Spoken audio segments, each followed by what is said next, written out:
सापडणं हे मुश्किल आहे. अतिशय धक्कादायक घटना आहे आणि कोणालाही अजून त्या घटनेवर तर विश्वास बसत नाही किंवा अजून मनाला पटत नाही.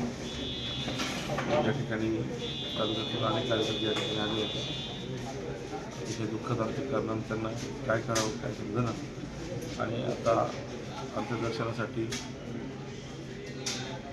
सगळ्या लोकांना तिकडे बारामतीला जायची इच्छा व्यक्त केली आणि सगळे मंडळी आता आपल्या कशा पद्धतीने बारामतीला पोचण्याचा प्रयत्न करतात. नेता आपला एक तरी पश्चिम महाराष्ट्र पोरगा झाला इतका मोठा विचार करण्यासाठी असं मला त्यासोबत होते पण त्या बारामतीमध्ये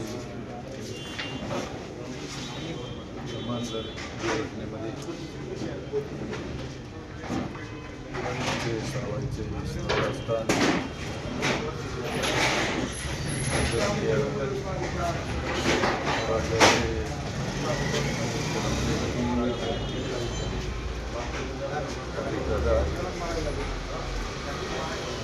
मला सोडून गेले.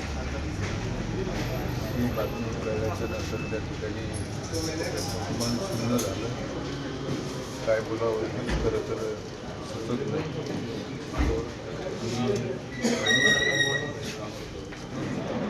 आंबेगाव तालुक्यातील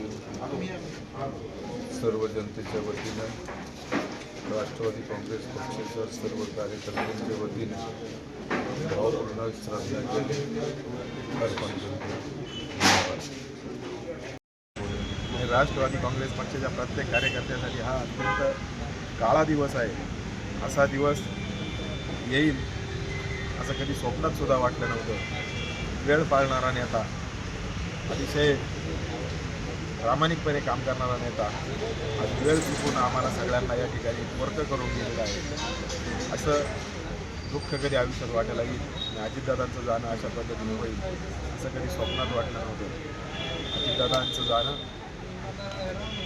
या पुणे जिल्ह्याला, या महाराष्ट्राला खऱ्या अर्थाने वर्क करून गेलेलं आहे. एक विकास पुरुष म्हणून पाहिलं जातं.